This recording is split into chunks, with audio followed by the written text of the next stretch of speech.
Assalamualaikum warahmatullahi wabarakatuh. Salam sejahtera bagi kita semua. Om Swastiastu, Namo Buddhaya, salam kebajikan. Perkenalkan, saya Gelora Mangalik, dosen program studi gizi, Fakultas Kedokteran dan Ilmu Kesehatan Universitas Kristen Satya Wacana. Pada kesempatan kali ini, perkenankan saya untuk menjelaskan mata kuliah yang saya ampu, yaitu Dietetik 2.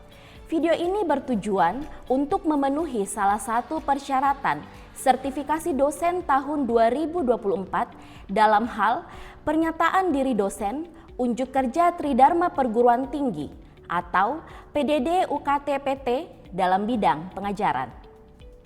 Selanjutnya saya akan menjelaskan terkait deskripsi dari mata kuliah ini. Mata kuliah Dietetik 2 merupakan mata kuliah wajib dengan bobot 3 SKS yang terdiri dari 2 SKS teori dan 1 SKS praktikum yang mengkaji tentang syarat dan prinsip diet dari penyakit tidak menular dan interaksi obat serta makanan. Mata kuliah ini disajikan pada tahun ketiga di program studi S1 Gizi.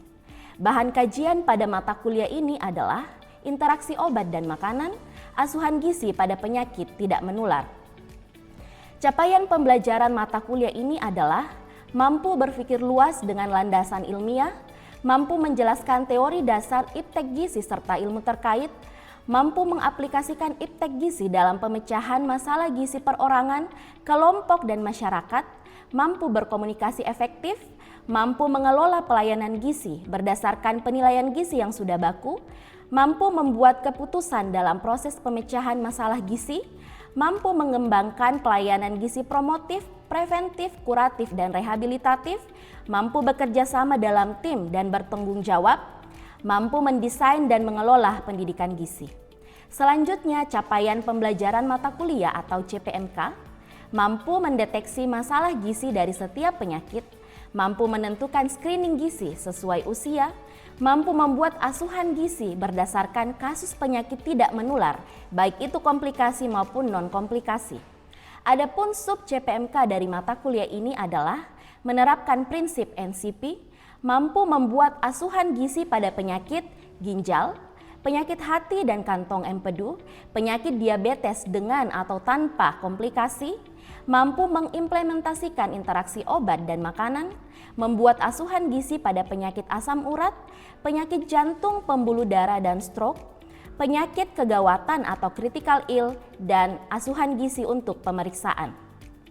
Bentuk pembelajaran, metode belajar yang saya gunakan pada perkuliahan ini adalah DIA, Delivery, Interaction, dan Assessment. Untuk delivery dalam bentuk penyampaian menggunakan buku ajar seperti penuntun diet dan asuhan gizi terstandar, presentasi saya sampaikan dengan media PowerPoint dan platform flexible learning atau FLearn. Pada bagian interaction dengan ceramah dan peer group discussion, pada setiap pertemuan akan diawali dengan ceramah terkait kasus, kemudian dilanjutkan dengan diskusi kelompok untuk membahas masalah tersebut, dan pada pertemuan selanjutnya, setiap kelompok memaparkan asuhan gizi yang telah dibuat dan kemudian ditanggapi oleh dosen dan kelompok yang lain. RPS materi ajar bahan bacaan tersedia di platform FLearn yang dapat diakses oleh semua mahasiswa. Pada bagian teori dibagi atas tatap muka 2 SKS dikali 50 menit, belajar mandiri 2 SKS dikali 60 menit, penugasan terstruktur 2 SKS dikali 60 menit. Pada praktikum dilaksanakan dengan agihan 1 SKS dikali 170 menit, di mana pada kegiatan ini setiap kelompok membuat menu makanan sesuai dengan penyakit yang didapatkan kemudian membuat laporan. Untuk metode asesmen pada mata kuliah ini dilakukan dengan penilaian sistem rubrik pada saat diskusi, tugas mandiri dan kelompok, proses praktikum dan ujian dalam bentuk presentasi proyek akhir yang meliputi asuhan gizi, rancangan menu, dan media konseling. Bobot pembagian penilaian telah dituliskan secara detail di dalam RPS. Secara umum, penjelasan kegiatan perkuliahan dan praktikum disampaikan di awal perkuliahan.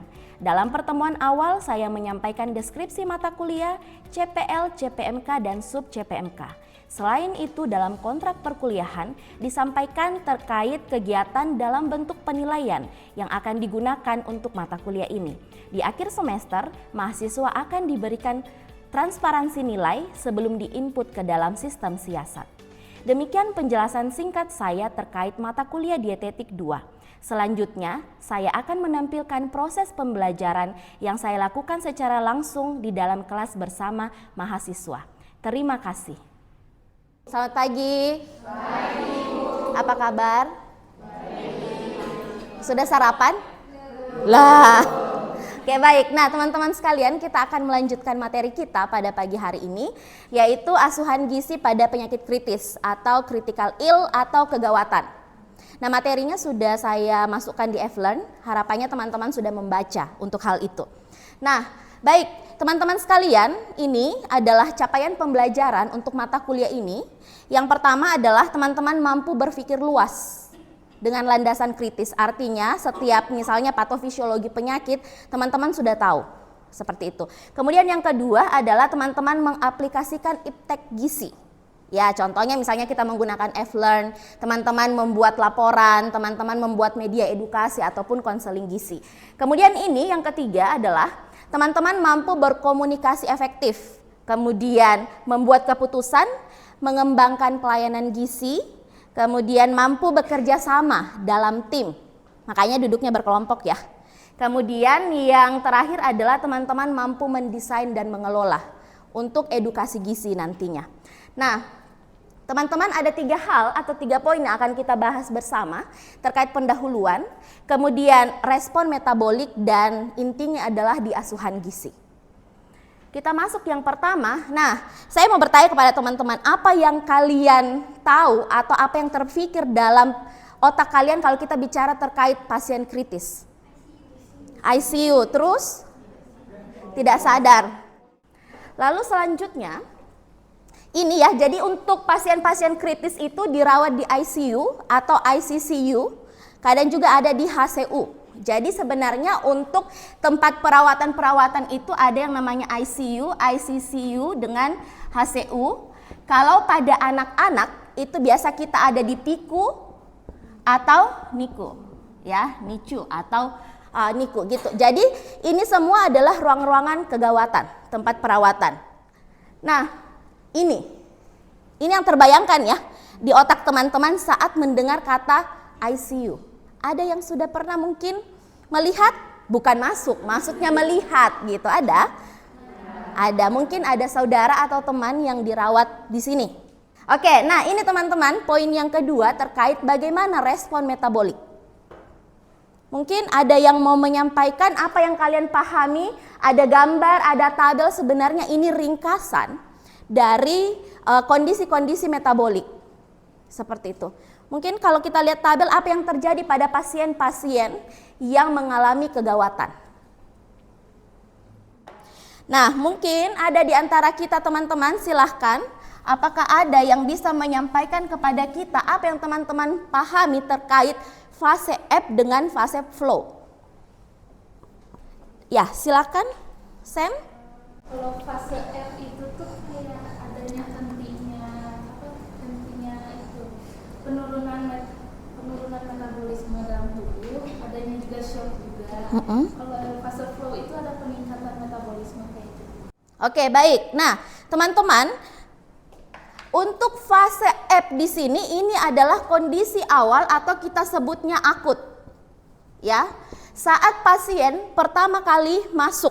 Jadi entah itu dia trauma ataupun mengalami kecelakaan ataupun misalnya luka bakar. Jadi fase awal itu adalah fase F. Di sini kita lihat bahwa dia terjadi kondisi namanya hipovolemik. Ada yang tahu? Oke, silahkan. Hipovolemik itu adalah kondisi di mana hilangnya darah atau cairan dari dalam tubuh, yang mana kondisi tersebut menyebabkan tubuh orang itu kekurangan oksigen sehingga dia terjadi penurunan kesadaran. Ya, jadi hipovolemik ini adalah kondisi kalau volume darah di dalam tubuh kita itu menurun. Jadi sebenarnya tidak terjadi sirkulasi yang tepat di sana atau yang sebagaimana mestinya. Nah, kondisi ini yang akhirnya membuat orang-orang itu kehilangan kesadaran. Ya. Nah, itulah fase yang pertama.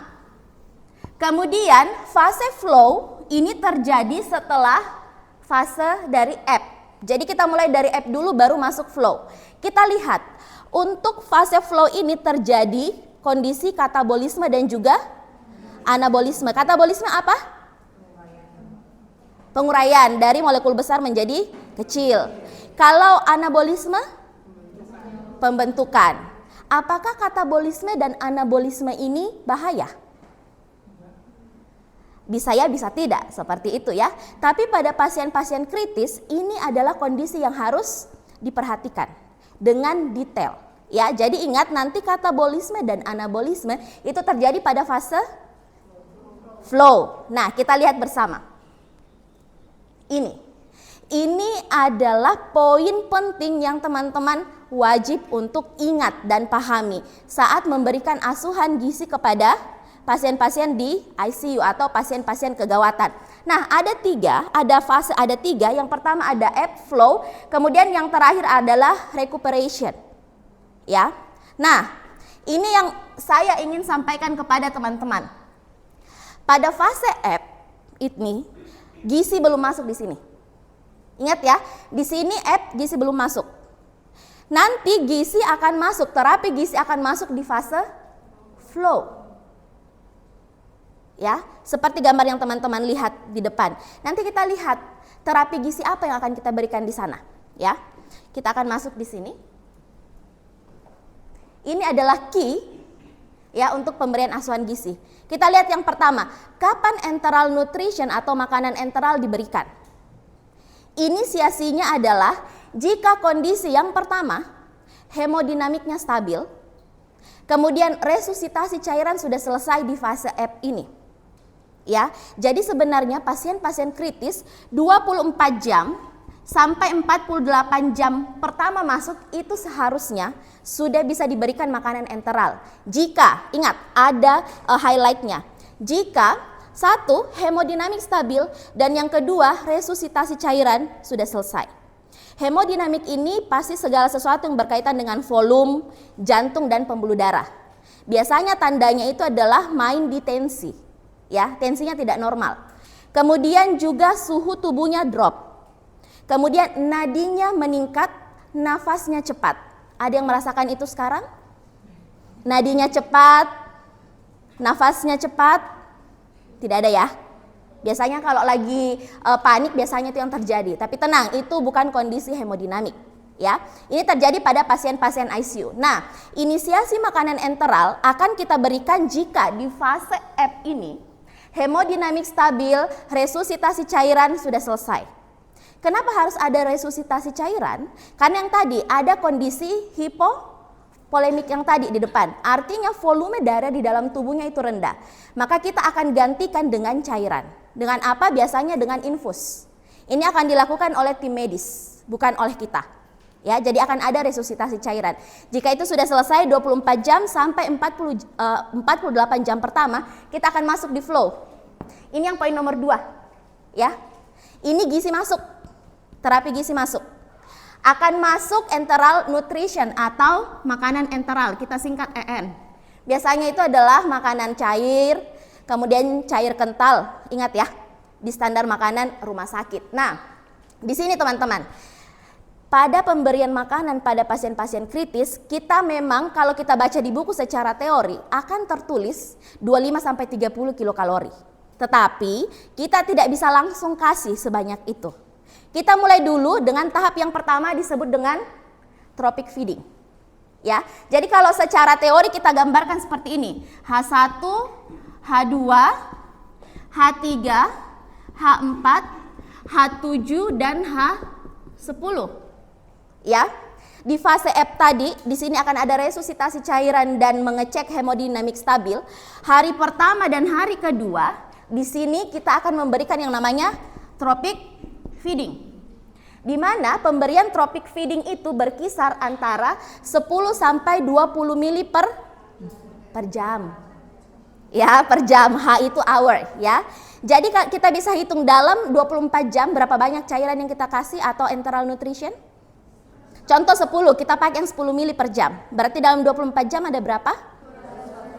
240. Karena prinsip dari tropic feeding adalah pemberian makan atau energi di bawah 500 kilokalori. Ingat 1 cc sama dengan 1 kilokalori. Ya, jadi nanti contoh misalnya teman-teman lihat, oh ini ada 200 cc diberikan, energinya berapa? Berarti itu adalah 200 kilokalori. Ya, nah kenapa tropic feeding diberikan volume yang paling rendah atau energi paling rendah? Karena pasien-pasien yang baru mengalami post trauma, ya misalnya dia habis operasi, dia harus puasa, maka kita berikan dia energi yang paling rendah dulu. Kan baru latihan makan, coba kalian puasa, ya 2 hari tidak makan, tiba-tiba langsung dikasih 1 piring nasi, bisa enggak? Ya nggak bisa, adanya mual ya atau bahkan muntah. Begitu juga dengan pasien-pasien kritis. Jadi kita berikan dia porsi yang kecil. Tropic feeding. Setelah diterima oleh pasien tidak ada aspirasi, dari hari kedua, nanti kita sampai hari keempat, kita berikan poin yang nomor 2. Ya, kita naikkan konsistensi dan juga frekuensi serta energi 20 sampai 25 kilokalori per hari. Ya, ini per kilogram berat badan. Gitu. Kemudian nanti dari hari keempat sampai hari ke-10 kita berikan 25 sampai 30. Jadi nanti teman-teman saat mengerjakan kasus ini ataupun di rumah sakit, tolong nanti saat pemberian asuhan gizi di bagian prinsip diet, untuk pemberian makannya dituliskan bertahap. Rencananya bertahap 1 dari tropik, kemudian yang kedua tahap yang kedua dari 20 sampai 25, tahap yang ketiga 25 sampai 30 sampai pasienmu itu sudah pindah ke ruang perawatan. Ya. Kemudian jika pemberian enteral nutrition atau makanan enteral ini ada kontraindikasi atau ada masalah, maka pada hari ketiga kita bisa berikan parenteral nutrition. Artinya tidak ada makanan melalui hidung atau lewat sonde. Ya, karena ada masalah di sana. Nah, kemudian ini adalah poin penting teman-teman bisa note. Ini adalah pemberian protein. Nah, teman-teman yang mau saya highlight adalah untuk hari ini secara teori seperti ini.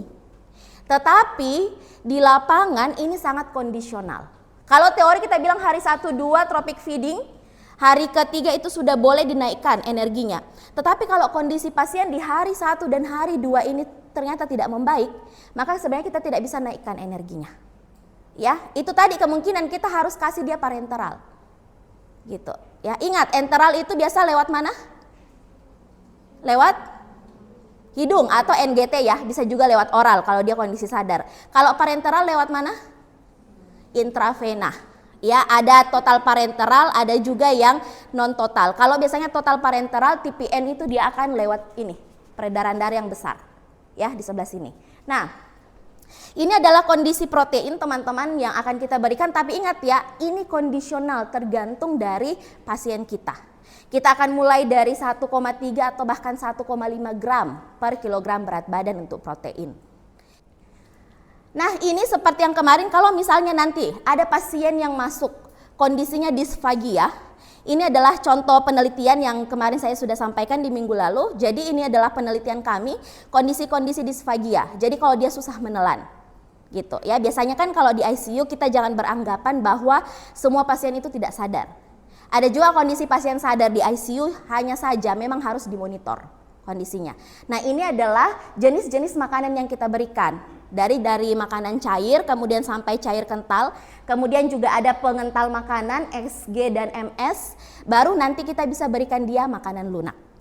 Ya. Kemudian selanjutnya ini kita ke contoh kasus, ya. Teman-teman sudah membacanya.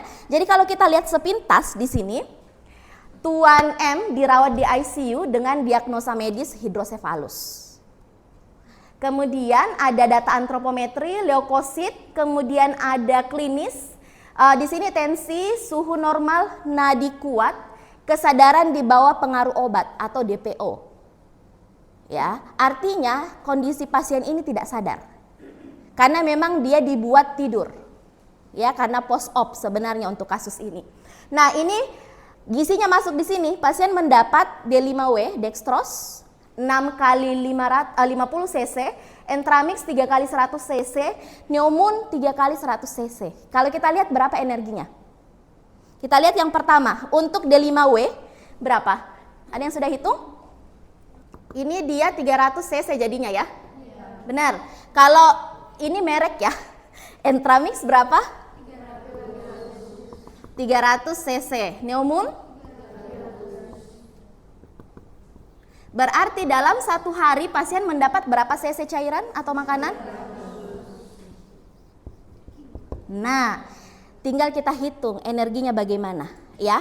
Karena dua produk ini adalah produk komersil, itu kita tinggal lihat berapa. Karena kadang ada produk yang memang 1 kilokalori per cc, ada juga yang 1,2, ada yang 1,4. Jadi nanti teman-teman tinggal menghitung, lihat nilai gizinya. D5W sama ya, dextrose 5W di dalam 300 cc. Tinggal dihitung energinya berapa. Gitu. Untuk tuan ini kebutuhannya itu sekitar 1.300. Ingat teman-teman, pada pasien-pasien kritis, cara menghitung energi expenditure-nya itu adalah kita menggunakan nilai AMB saja. Karena apa? Faktor aktivitasnya itu pasti 1, karena dia bed rest. Ya, apalagi kalau kondisinya tidak sadar sama sekali. Nah, berarti teman-teman sudah menghitung energinya, kita masuk di sini. Ya. Rute pemberiannya lewat apa? Rutenya, jalurnya. Hidung namanya apa? NGT, ya, NGT atau kita sebutnya sonde ya. Kemudian prinsip dietnya apa? Prinsip dietnya apa? ETPT. Kemudian bentuknya cair. Kan dia DPO ya, di bawah pengaruh obat tidak mungkin kita suruh makan, gitu kan? Kemudian frekuensi pemberian. Nah, berapa kali mau diberi makan untuk pasien-pasien ICU? Coba lihat ini. Coba lihat yang kasus tadi. Dia dapat berapa kali dalam satu hari kalau kita lihat? 6 kali untuk D5W, 3 kali untuk Entramix, 3 kali untuk Neomun. Artinya 12 kali. 12 atau 6 kali? 12 atau 6 kali? 6 kali. Ya, 24 dibagi 6 artinya tiap 4 jam. Ya, tiap 4 jam. Jadi kita ini kan lewat infus ya, D5W ya, itu kan parenteral. Oke? Yang di bawah ini berarti dia akan selang-seling. Misalnya awalnya kita kasih jam 7, 4 jam kemudian. 4 jam kemudian, 4 jam kemudian. Itu maksud pemberiannya. Jadi memang pada pasien-pasien ICU teman-teman tidak seperti orang normal. 3 kali utama, 2 kali selingan yang kita kasih, bisa seperti itu. Tetapi pasien-pasien ICU harus detail, tiap berapa jam. Ada yang 12 akan ditulis seperti ini, misalnya 12 kali 100 cc. Artinya 12 kali pemberian, 1 kali pemberian 100 cc. 6 kali 200 cc, artinya 6 kali, 1 kali itu 200 cc. Contoh tadi, kebutuhan dia adalah misalnya kita pakai angka pasti 1.500. Ya. 1.500 ini harus teman-teman bagi. Kalau kalian hanya mau memberikan 6 kali, kita berikan 6 kali, maka 1.500 dibagi 6. Itu pemberian 1 kali. Ya, itu yang akan diberikan kepada pasien. Siapa yang memberikan? Siapa yang memasukkan makanan ke dalam tub itu atau ke dalam selang? Oke ya, jadi perawat. Baik. Nah teman-teman sekalian, ini adalah daftar rujukan yang akan kita pakai. Ya, nah ini saya mau ingatkan untuk tugas kelompok kita. Minggu depan kita akan presentasi. Jadi pembagiannya adalah untuk kasus 1 karena hanya ada 2 kasus dikerjakan oleh kelas A. Dan untuk kasus kedua oleh kelas B. Ya, jangan lupa membuat asuhan gizi sesuai dengan tadi yang saya note. Ya, ada 1 slide tadi yang memang kita note bagaimana cara pemberian asuhan gizi. Baik, ada yang ingin ditanyakan? Silahkan. Oke. Baiklah, terima kasih untuk kesempatannya. Perkenalkan, saya Ansyel Wulantikante dengan NIM 4720210024.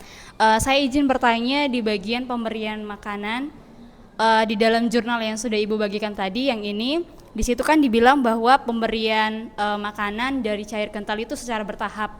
Nah, apakah pemberian makanan secara bertahap itu diikuti sama seperti dengan pemberian dengan yang sudah Ibu jelaskan tadi, bahwa hari pertama, hari kedua akan diberikan protein sekian, kemudian hari ketiga dan seterusnya protein sekian. Apakah itu juga sama dengan pemberian jenis makanan itu cair kental sampai ke cair yang selanjutnya?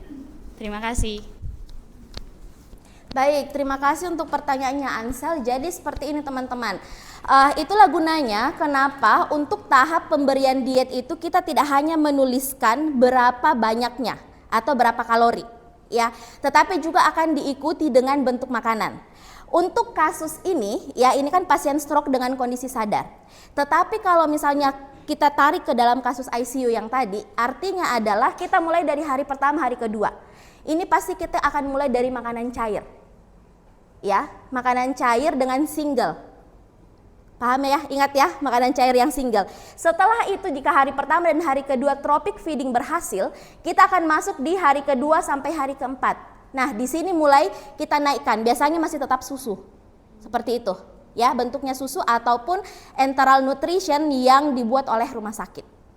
Kalau kita lihat pasien tidak ada kontraindikasi atau misalnya tidak ada aspirasi, maka kita naikkan energinya, konsistensinya bisa kita naikkan. Ya, tetapi di dalam ICU sampai misalnya dia dirawat 10 hari di dalam ICU, maka kita lihat kondisi pasien kalau misalnya tidak ada respon negatif, maka kita naikkan energinya, kita naikkan konsistensinya. Biasanya kita akan terakhir di cair kental. Kalau di cair kental nanti misalnya kita lihat secara oral pasien ini sudah mampu, ya, maka bisa kita hentikan yang NGT-nya. Gitu ya. Nah, setelah 10 hari kita lihat kondisi pasien. Apakah pasien akan tetap di dalam ICU ataukah sudah bisa pindah ke perawatan. Jadi intinya adalah dari kondisi tidak sadar ataupun kondisi sadar dengan disfagia, saat kita mau menaikkan energi dan kemudian kita naikkan konsistensi makanan itu harus bergantung terhadap kondisi pasien. Jadi memang tidak bisa disamaratakan karena itu adalah kondisional. Gitu. Gitu Ansel? Baik, terima kasih. Nah, satu orang mungkin teman-teman ada yang bisa memberikan kesimpulan singkat kepada kita, satu orang saja, silahkan. Jadi kesimpulan pada kelas hari ini untuk penyakit critical ill pada pasien adalah yang pertama, pada pasien critical itu ada 2 fase yang dilalui, yaitu fase ebb dan juga fase flow. Kemudian yang terakhir nanti itu ada fase R-nya. Kalau yang fase ebb itu adalah kondisi di mana baru terjadi penyakit, maksudnya baru terjadi stresnya gitu. Dan di situ ahli gizi belum melakukan terapi gizi. Dan pada kondisi fase ebb di situ terjadi kondisi hipovolemik di mana ada penurunan kesadaran di sana. Kemudian selanjutnya adalah fase flow, itu adalah kondisi di mana pasiennya itu sudah mulai membaik dan di situ sudah mulai bisa diberikan makanan enteral atau parenteral oleh ahli gizinya. Nah, lalu dalam pemberian makanan pada pasien critical ill itu dilakukan secara bertahap, baik itu dari H1, H2 sampai H10, itu diberikan secara bertahap.